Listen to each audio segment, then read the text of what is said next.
Dear students, आज हम पढ़ेंगे मुद्रा के घटक, जो कि मुद्रा एवं बैंकिंग जो टॉपिक है उसी का ये एक हिस्सा है।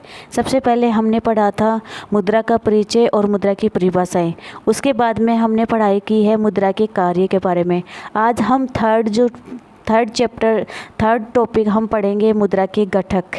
तो हम स्टार्ट करते हैं कि मुद्रा के द्वारा 1977 ईस्वी में गठित मुद्रा प्रवाह पर द्वितीय कार्यकारी समूह की अनुशंसा पर मुद्रा के 4 घटकों या मानदंडों का प्रयोग किया जाता है, जो निम्न प्रकार है। यानी कि जो रिजर्व बैंक है उन्होंने मुद्रा प्रवाह पर एक अनुशंसा की थी द्वितीय कार्यकारी समूह, और वो भी 1977 ईस्वी में।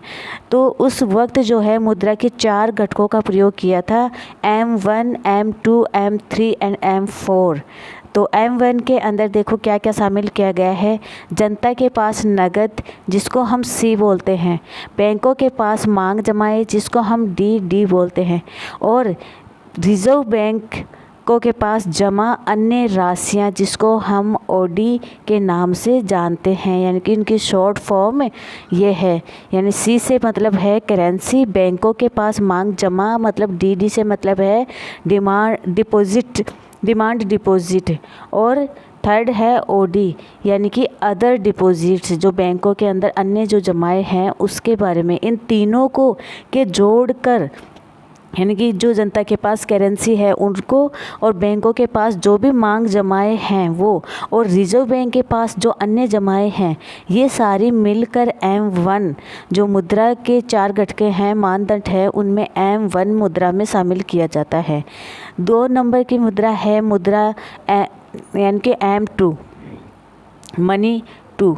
यानी कि इसके अंदर क्या करते हैं, M1 में जितने भी शामिल है, जनता के पास करेंसी, बैंकों के पास मांग जमाए, रिजर्व बैंक के पास जमा अन्य राशियाँ, प्लस डाकघर के बचत जमाए भी इसमें शामिल की जाती है। यानी कि M1 के साथ डाकघर में जो बचत जमाए हैं उसको शामिल किया जाता है। M3 जो है उसमें क्या किया जाता है, M1 की जितनी भी जमाए हैं, M1 के अंदर जो भी घटक इसके अंदर आते हैं, जनता के पास करेंसी, बैंकों के पास मांग जमाए, रिजर्व बैंक के पास जमा अन्य राशियाँ, ये तीनों ही M1 के अंदर शामिल होते हैं। उसके साथ बैंकों की सावधि जमा शामिल कर दी जाती है, तो उसको M3 मुद्रा कहते हैं।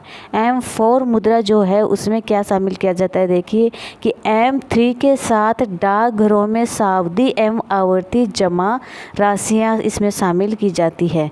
यानी कि जो M3 है, M3 कौन सा है, M1 यानी कि जनता के पास करेंसी, बैंकों के पास मांग जमा, रिजर्व बैंक के पास जमा अन्य राशियां, यानी कि M1 प्लस बैंकों की सावधि जमाएं इसमें शामिल की जाती है। और साथ में M3 के साथ साथ इसमें जो M2 के साथ डाकघर में बचत जमाए हैं, यानी कि डाकघरों के सावधि प्लस आवर्ती जमा राशियाँ इसमें शामिल की जाती है। अर्थात M3 प्लस डाकघर बचत संगठन की जो जमाए हैं उसको इसमें शामिल किया जाता है। आगे हम यहाँ पे कुछ नोट इसी से संबंधित हम देखते हैं, कुछ महत्वपूर्ण बातें इसमें रखी गई है, जिसमें क्या कहा गया है कि M1 जो है C यानी कि जनता के पास करेंसी इसके अंदर रखा गया है, और जनता के पास जो करेंसी है, जनता के पास जो मनी है, उसको हम कहते हैं आदेश मुद्रा या कानूनी मुद्रा भी इसे कहा जाता है। DD से मतलब यहाँ पर है डिमांड डिपॉजिट, यानी कि जो व्यवसायिक जो बैंक है, कॉमर्शियल जो बैंक है, उनके पास जो भी शुद्ध मांग जमाई होती है उसको इसमें शामिल किया जाता है। और DD से मतलब यहाँ पर है कि व्यावसायिक बैंकों के पास शुद्ध मांग जमाएं, और OD से मतलब यह है कि RBI के पास जो अन्य जमाएं हैं उसको इसमें शामिल किया जाता है। और अन्य जमाओं के अंदर देखिए यहाँ पर क्या क्या शामिल किया जाता है। अन्य जमाओं के अंतर्गत RBI के पास जो अन्य जमाएं हैं उसमें शामिल किया जाता है सार्वजनिक वित्तीय संस्थाएँ, जैसे नाबार्ड, IFC की जो जमाएँ हैं उसको शामिल किया जाता है। विदेशी सरकार तथा केंद्रीय बैंकों की मांग जमाएं इसमें शामिल की जाती है। अंतर्राष्ट्रीय वित्तीय संस्थाओं जैसे IMF या विश्व बैंक WB की जो मांग जमाएं हैं उसको इसमें शामिल किया जाता है, यानी कि RBI के पास जो भी ये जमाएं हैं उसको भी इसमें M1 मुद्रा के अंदर शामिल किया जाता है।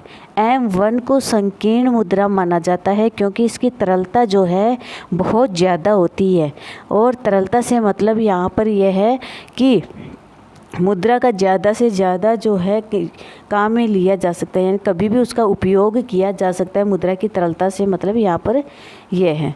तो M1 जो मुद्रा है उसको संकीर्ण इसलिए कहा जाता है क्योंकि इसमें तरलता अधिक होती है, यानी कि इसको कभी भी यूज में लिया जा सकता है। और M3 जो है उसको व्यापक मुद्रा कहा गया है जिसकी तरलता सबसे कम होती है।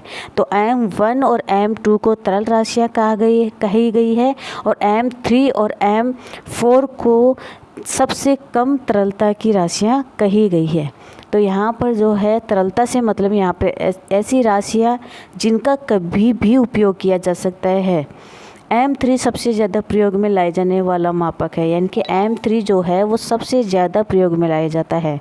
M1 तथा M2 मुद्रा की संकुचित और M3 तथा M4 मुद्रा की विस्तृत अवधारणा है, यानी कि M1 और M2 जो है उसकी तरलता अधिक होती है, और M3 और M4 मुद्रा जो है उसकी तरलता बहुत कम होती है।